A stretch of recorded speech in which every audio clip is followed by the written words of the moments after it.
ጤና ይስጥልን ተመልካቾቻችን ከናሁ ቴሌቪዥን የግንቦት 25 2017 ዓ.ም የዕለተ ሰኞ የምሽት ዜናዎችን ወደ እናንተ የምናደርስበት ሰዓት ላይ እንገኛለን። ከዜናዎቹ ጋር አብራችሁን ቆዩ። ረዴት ጌታቸው ነኝ። አብራችሁን ቆዩ። አርዕስተ ዜና። በቅዱስ ሲኖዶስ ምልአተ ጉባኤ የተመረጡት ጠቅላይ ስራ አስኪያጅና የቅዱስ ሲኖዶስ ዋና ጸሐፊ አቀባበል ተደረገላቸው። በኢትዮጵያ በኤምቦክስ በሽታ የተያዙ ሰዎች አሃዝ ሲጨምር በበሽታው ህይወት ያለፈ የመጀመሪያው ሰው ተመዘገበ። የመውጫ ፈተና ውጤትን በተመለከተ ትምህርት ሚኒስቴር ባወጣው መመሪያ መሰረት 90 የግል ከፍተኛ የትምህርት ተቋማት መዘጋታቸው ተገለጸ። ወደ ውጪ ስናልፍ አሜሪካ የገባችውን የታሪፍ ስምምነት በከፍተኛ ሁኔታ ጥሳለች ስትል ቻይና ከሰሰች። ወደ ቀዳሚ ዜናችን እንለፍ። በቅዱስ ሲኖዶስ ምልአተ ጉባኤ የተመረጡት ጠቅላይ ስራ አስኪያጅና የቅዱስ ሲኖዶስ ዋና ጸሐፊ አቀባበል ተደረገላቸው። ዛሬ ግንቦት 25 ቀን 2017 ዓ.ም በቅዱስ ሲኖዶስ ምልአተ ጉባኤ የተመረጡት ጠቅላይ ስራ አስኪያጅ ብፁዕ አቡነ ሳውሪዮስና የቅዱስ ሲኖዶስ ዋና ጸሐፊ ብፁዕ አቡነ ዲዮስቆሮስ የአቀባበል መርሃ ግብር ተደርጎላቸዋል።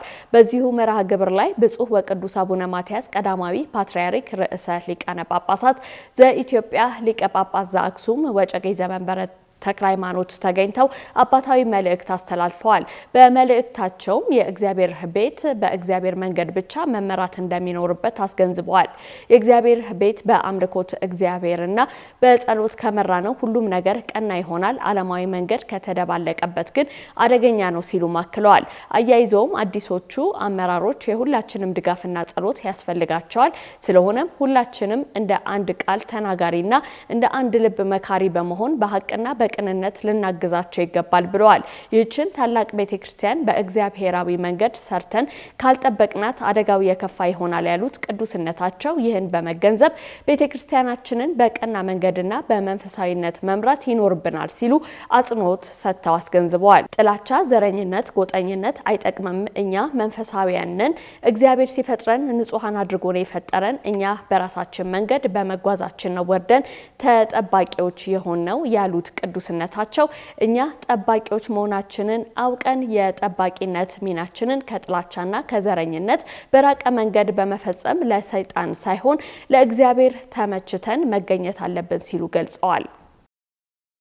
በኢትዮጵያ በኤምፖክስ በሽታ የተያዙ ሰዎች አሃዝ ሲጨምር በበሽታው ህይወት ያለፈ የመጀመሪያው ሰው ተመዘገበ። የጤና ሚኒስቴር በዝንጀሮ ፈንጣጣ ኤምፖክስ በሽታ ህይወቱ ያለፈ የመጀመሪያው ሰው መመዝገቡንና አጠቃላይ በበሽታው የተያዙ ሰዎች ቁጥር ወደ 6 ከፍ ማለቱን አስታውቋል። ከኢትዮጵያ ሕብረተሰብ ጤና ኢንስቲትዩት ጋር በመሆን የተጠናከረው የሚኒስቴር መስሪያ ቤቱ ዕለታዊ ሪፖርት እንደሚያመላክተው በኢትዮጵያ እስካሁን ቫይረሱ 6 ሰዎች ላይ ተገኘ ሲሆን ከነዚህ ውስጥ 5ቱ ለይቶ ሕክምና ላይ ናቸው። መረጃው አንድ ታካሚ መሞቱ መረጋገጡን ያመላከተ ሲሆን ይህም ቫይረሱ በሀገሪቱ ከተገኘበት ጊዜ አንስቶ የመጀመሪያው ሞት ነው። እንደ ሚኒስቴሩ ገለጻ በኢትዮጵያ በሽታው ከተከሰተበት ጊዜ አንስቶ በአጠቃላይ 15 የላቦራቶሪ ምርመራዎች ተደርገዋል። በዚህም በኦሮሚያ ክልል ሞያሌ ከተማ ውስጥ የ27 ቀን ህጻን ልጅ በኤምፖክስ በሽታ መያዙንና እናቱን በተደረገ ቀጣይ ምርመራ ለቫይረሱ እንደተጋለጠች የጤና ሚኒስቴርና የህብረተሰብ ጤና ኢንስቲትዩት ግንቦት 17 ቀን 2017 ዓ.ም በጋራ አስታውቀዋል። የህፃኑ አባትም ወደ ጎረቤት ሀገር ሄዶ የነበረ መሆኑ መታወቁና የሄደባቸውን አካባቢዎች እንዲሁም ከግለሰቡ ጋር የቅርብ ንክኪ የነበራቸው ግለሰቦችን የመለየትና ክትትል የማድረግ ስራ መሰራቱ ተጠቁሟል። በቫይረሱ አማካኝነት በሚተላለፈው በዝንጀሮ ፈንጣጣ በተያዘ ሰው ላይ መጀመሪያ የሚታዩት ምልክቶች ትኩሳት፣ ራስ ምታት፣ እብጠት፣ የጀርባና የጡንቻ ህመምን ያካትታል። ትኩሳት ከተከሰተበት በኋላ ከፊት ጀምሮ ቀሪውን የሰውነት ክፍልን የሚያዳርስ ሽፍታ የሚከሰት ሲሆን ሽፍታው በአብዛኛው በእጅ መዳፍና በእግር መረገጫ ላይ ይከሰታል። ዜጎችን ለውጭ ሀገር ስራ የሚልኩ ኤጀንሲዎች የዜጎችን ሙያ የሚወስን ደረጃ ሊወጣላቸው መሆኑ ተገለጸ። የሚኒስትሮች ምክር ቤት ሐሙስ ግንቦት 21 ቀን 2017 ዓ.ም የኢትዮጵያ ውጭ ሀገር የስራ ስምሪት ረቂቅ አዋጅን አጽድቋል። በዚህ አዋጅ መሰረትም ዜጎችን ለውጭ ሀገር ስራ የሚልኩ ኤጀንሲዎች የዜጎችን ሙያ የሚወስን ደረጃ ሊወጣላቸው መሆኑ ተገልጿል። ረቂቅ አዋጁ ለውጭ ሀገር የስራ ስምሪት ዜጎችን የሚልኩ ኤጀንሲዎች ከ1 እስከ 5 ደረጃዎች በማውጣት ፈቃድ እንዲሰጣቸው የሚያደርግ ሲሆን የሚልኳቸው ዜጎች ሙያ የሚወስን መሆኑ ተመላክቷል። ሀብታም አያሌው ተጨማሪ አላት።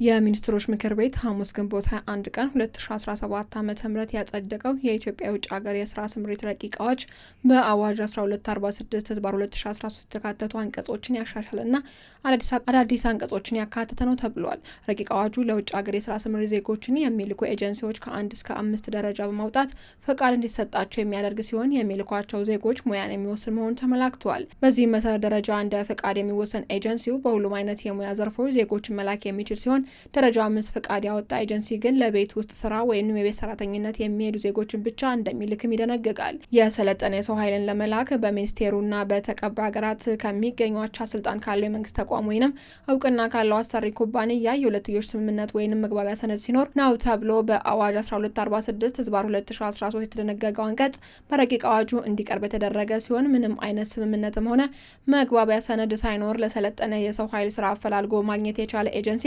የስራ እድል ወዳለበት አገር መላክ የሚያስችል ፍቃድ ያገኛል ተብሏል። የሰለጠነ የሰው ኃይል ወደ ውጭ አገር ሲላክ ኮሚሽን ስለማይከፈልበት ከባንኮች ጋር ትስስር በመፍጠር የባንክ ዋስትና እንዲሰጣቸው የወጣባቸውን ወጪ ከባንኩ ጋር በሚኖራቸው ስምምነት እንዲመለሱ የሚደረግበት አሰራር እንዲኖርም ረቂቅ አዋጁ ይደነግጋል። በተጨማሪም ከዚህ ቀደም ለውጭ ሀገር የስራ ስምሪት የሚላኩ ግለሰቦች ኤጀንሲዎች ከደላሎች ይወስዱ የነበረውን አሰራር ረቂቅ አዋጁ አስቀርቷል። በዚህም የስራና ክህሎት ሚኒስቴር ለውጭ ሀገር የስራ ስምሪት መሄድ የሚፈልጉ ዜጎችን ጥሪ በሚያደርግበት መሰረት እንዲመዘገቡ እንደሚደረግና ስልጠና እንደሚሰጣቸውም ተደንግጓል። ከ500 በላይ በሚሆኑ የስልጠና ተቋማት ለ21 ቀናት ስልጠናቸውን የወሰዱ ዜጎች መረጃዎቻቸውን በዲጂታል በማስቀመጥ ኤጀንሲው በሚፈልጉት መስፈርት መሰረት እንዲመደቡ ጥያቄ በማቅረብ እንዲወስዱ እንደሚደረጉም ተደንግጓል። ይህንን አሰራር ሳይከተል ከደላላ ግለሰቦችን በመቀበል ወደ ውጭ ሀገሮች ለስራ ለመላክ የሚሞክር ኤጀንሲ ከተገኘም ከኤርፖርት በሚደረግ ክትትል እንዳያልፍ ይደረጋል ተብሏል። ይህንን ተግባራዊ ለማድረግም የውጭ ጉዳይ ሚኒስቴርና የኢሚግሬሽንና አገልግሎት ዜግነትን ጨምሮ ከ7 ተቋማት ጋር በጋራ እንደሚሰራ ተመላክቷል። ሌላኛው በረቂቅ አዋጁ የተካተተው ኤጀንሲዎች የሚያገኙትና ወደ አገር ውስጥ የሚያስገቡት የውጭ ምንዛሬ የሚመለከት አንቀጽ ነው። ይህም የሚኒስተሩ በሚያሰራው ጥናት መሰረት አንድ ኤጀንሲ ለስራ ስምሪት ወደ ውጭ አገሮች ሲልክ ኢትዮጵያ ልታገኝ የሚገባትን የውጭ ምንዛሬ ምን ያህል መሆን እንዳለበት በጥናቱ መሰረት ኤጀንሲው እንደሚደራደር ተደንግጓል። የሚኒስትሮች ምክር ቤት በ2008 ዓ.ም የወጣውን የውጭ ሀገር የስራ ስምሪት አዋጅ ለሁለተኛ ጊዜ ያሻሻለ ሲሆን ረቂቅ አዋጁ በሚኒስትሮች ምክር ቤት ከመጽደቁ በፊት ኤጀንሲዎች ውይይት እንዳላደረጉበትና ወደ ሕዝብ ተወካዮች ምክር ቤት ከመላኩ በፊት እንዲላክላቸውና አስተያየታቸውን ታሳቢ እንዲደረግ ቢጠይቁም መመልከት እንዳልቻሉ ቅሬታቸውን እየገለጹ ይገኛሉ። ምክር ቤቱ ረቂቅ አዋጁን ሲያጸድቅ በውጭ ሀገር ለስራ የሚሰማሩ ኢትዮጵያውያን ዜጎች መብታቸው፣ ደህንነታቸውና ክብራቸው በዘላቂነት መጠበቁን ለማረጋገጥ እንዲሁም አገሪቱ ከዘርፉ ማግኘት ያለባትን ጥቅም ለማስጠበቅ እንዲያስችል መሆኑን አስታውቋል። የስራና ክህሎት ሚኒስትር ወይዘሮ ሙፈሪያት ካሚል የ2017 በጀት ዓመት የ9 ወራት የስራ አፈጻጸም እቅድን ለፓርላማ ባቀረቡበት ወቅት ብሔራዊ ጥቅምን በሚያስከብር መንገድ ከአውሮፓ ከኤስያና ከመካከለኛው ምስራቅ አገሮች ጋር ለስራ ስምሪት ድርድሮች እየተደረጉ እንደሆነ መናገራቸው ይታወሳል። በመካከለኛው ምስራቅ ከኩዌት፣ ከሳውዲ አረቢያ፣ ከኳታር፣ ከተባበሩት አረብ ኤሚሬትስ እና ከጆርዳን ጋር የተደረገው ስምምነት በቅርቡ እንደሚጀመር ሚኒስትሩ አስታውቀው ነበር።